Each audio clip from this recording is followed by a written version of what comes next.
ወዶቼ ባለፈው እንደተመለከታችሁት ማለት ነው ኤቢና እንግዲህ ዳጣዬ ማለት ነው አባታቸውን ፍለጋ አቶ ደረጀን እንግዲህ ፍለጋ ወጥቶ ነበረ እና እኔ እንግዲህ አቶ ደረጀን ፍለጋ ጡበት ጊዜ ላይ እንዳያችሁት እንግዲህ ኤቢዬ ማለት ነው ለዳጣ አይዞሽ አትፍሪ እያለቻት ነበረ። ዳጣዬ ደግሞ ይሄ ነገር ማለት እኔ ያደግኩበት ስለሆነ ምንም ነገርን ያልፈራም አታስብ እያለችም እንግዲህ እየነገረቻት ነበረ ማለት ነው። ምክንያቱም ዳጣዬ ጎዳና ያደገችበት በቃ ጥርሷን የነቀለችበት ስለሆነ ምንም ነገር አይመስላትም። እናም እንግዲህ እንዳያችሁት ዳጣ ማለት ነው የሆነ ከፊት ለፊቷ የሆነ ነገር ተመልክታ ነበረ እና ምክንያቱም እንግዲህ አንድ ሰው ወርቆ ነበረ እንግዲህ ጠጥቶ ኤቢ ራሱ እንዳያችሁት አባዬ የሆነ ነገር መጠጥ ጠጥቶ ወይ ወርቁም ሊሆን ይችላል የሆነ ነገር ሆኖ ሊሆን ይችላል እያለችም እንግዲህ ለአባቷ በጣም እየተጨነቀችና እየተጠበበ ነበረ።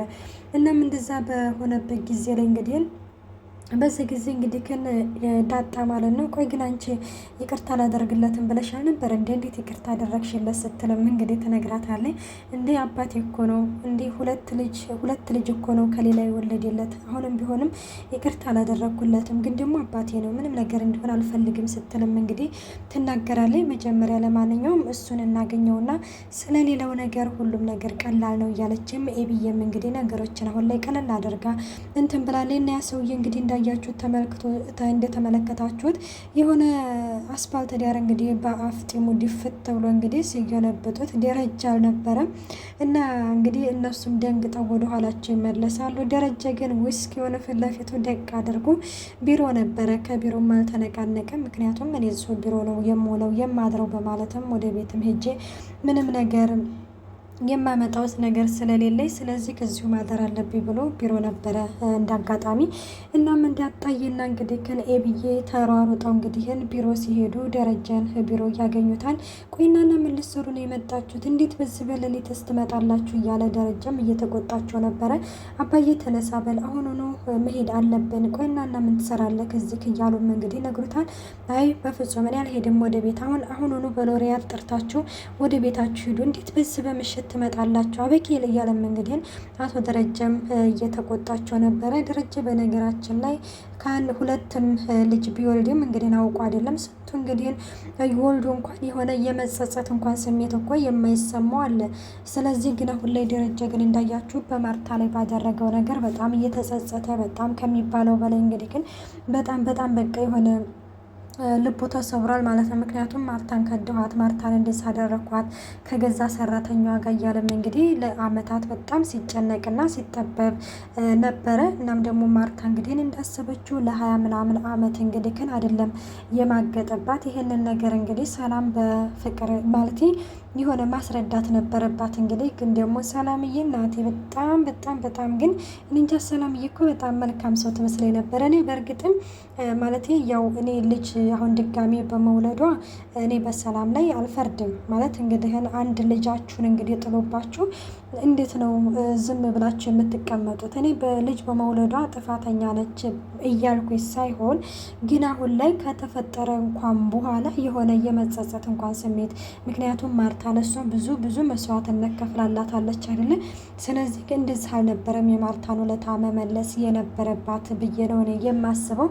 እና ሌላው እንግዲህ እንዳያችሁት ማለት ነው ደረጀም እንግዲህ ያው በስተመጨረሻ ዳጣዬም እንዲሁም ደግሞ ኤቢም ጠጥተ ምን የምታመጣው ነገር አለ? አሁኑኑ ግን ወደ ቤት ሄደን እማየን ይቅርታ ተጠይቃታለህ፣ ግን አሁንም ሄደህ ቤት ነው ማደር ያለብህ ስትልም እንግዲህ ይነግራታለን። ያልሄድም ብሎ ነበረ። ግን ደግሞ እንዳያችሁት አቶ ዳጣዬ ማለት ነው በቃ አባዬ አንተ ካልሄድክ እኛም አንሄድም ብላም እንግዲህ ሶፋ ላይ ትቀመጣለች። እና ስትቀመጥም በዚህን ጊዜ እንግዲህ ወደ ቤት ለመሄድ ይስማማል። እንግዲህ ተነስተው ወደ ቤት ይመጣል ማለት ነው። እንግዲህ የማይነጋ ነገር የለም ይነጋል። ከዛ በፊት ግን ናታንና ማርታ እያወሩ ነበረ።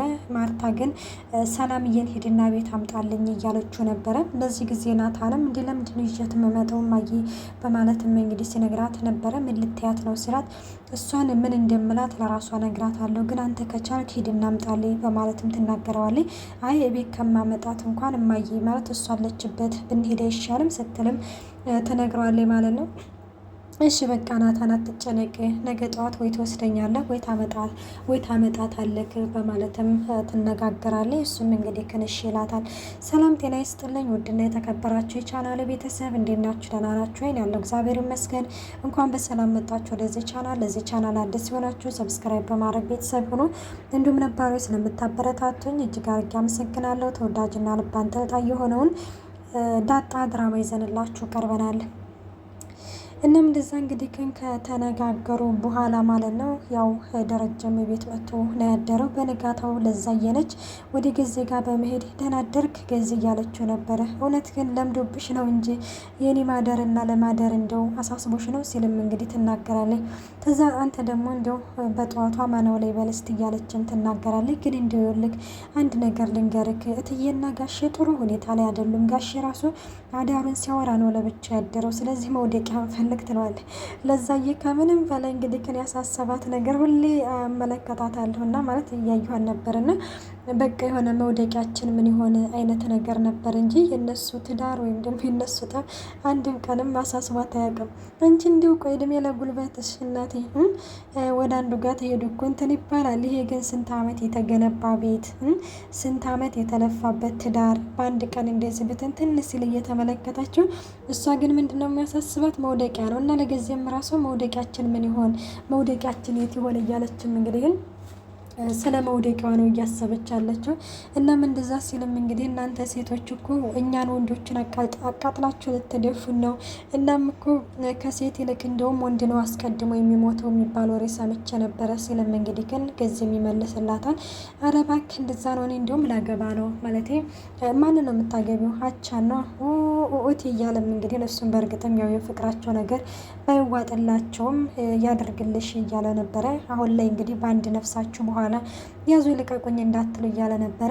አቤት እኔ እኮ ለዛዬ ድፍረቷ ጭራሽ ለአቻ ሚዜ አትሆነውም እያለችም ትናገራለች። አንቺ ዞር በይ ብዬሻለሁ እዚህ በእጅ ሰበብ እንዳትሆኝብኝ እያለም ገዜም እንግዲህ ከን ይናገራል። ለዛዬም እንግዲህ እንዳያችሁት እኛ የሴቶች ምላሷን እየዘረጋ ነበረ። አለቅህም ቅጥል አድርጌ ነው ማቃጥልሃለሁ እያለች ነበር። እና እንግዲህ እንዳያችሁት ኤቢና ዳጣዬ እንግዲህ ግን ወደ ናታን ጋር በመሄድ አባዬ መጥቷል፣ እንዴት ነው ለማየ ነገርካት ምናምን ሲሉት ምን ያልተናገርኩም ፈራኋት፣ እማዬን በጣም ፈራኋት ሲልም ለምንድን ነው የምፈራት መናገር ነበረብህ በማለትም እንግዲህ ይነጋገራሉ። እና ናታን በነገራችን ላይ በእኛ የሚሆን ነገር አይደለም፣ ከሆነም ትልልቅ ሽማግሌዎች ግቡና እነሱን ከሰፈር አምጥተን እነሱ ያስታርቁ ሲል ትልልቅ ሽማግሌ ትልልቁ ምናምን ስትልም አውድ ይላታል። አይ በፍጹም ከዛ በፊት ግን እኛ መሞከር አለብን ብላም እንግዲህ ኤቢዬም ትናገራለች። እሺ በቃ ሂዶ ሞክሮ በማለትም እንግዲህ ቻንስ አለ አይደለ።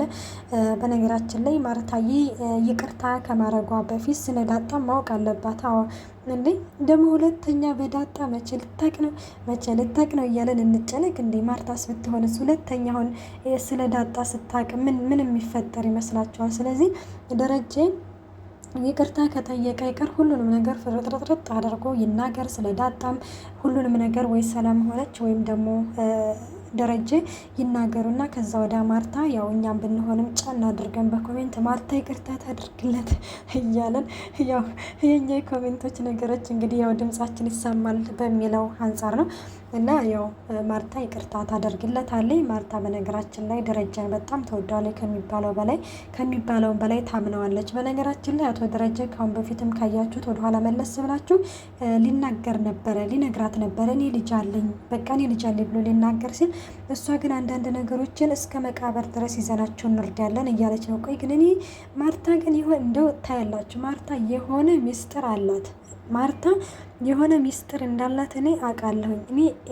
እኔ እንጃ ይሄ ነው ብዬ ባልናገርም ማርታ የሆነ ነገር ሚስጥር እንዳላት እኔ 100% እርግጠኛ ነኝ። ምክንያቱም በቃ ደረጀን አንተ ፍጹም ነክ በቃ የሆነ በአንድን ሰው እኮ ምን መሰላችሁ አንድን ሰው የሆነ ማለት የሆነ አለ አይደለ እኔ እንደዚህ ነኝ ብሎ እንግዲህ ለራሱን እንዳይቀበል በቃ ያ ሰው አተኩ እንደዚህ ነህ አንተ እንደዚህ ነህ እያለችም ማርታ ግን እንዳያችሁት ያው ደረጀን ፍጹም ነህ አንተ እኮ ለኔ እያለችም እንግዲህ በተደጋጋሚ እየነገረችው ነበረ። እና ማርታዬ አንዳንዴ እኮ የሆነ ነገሮችን እስከ መቃብር ድረስ ይዘናችሁ እንወርዳለን ብለሽኛል አይደለ ሲላትም አዎ አንዳንድ ነገሮችን እስከ መቃብር ይዘናችሁ እንወርዳለን መናገር የለብንም እያለችም እንግዲህ እሷ ነች እንጂ አከላከለችው ደረጀ ሊነግራት ነበረ። እንግዲህ አሁን ላይ ደረጀም በራሷ ደርሳለች።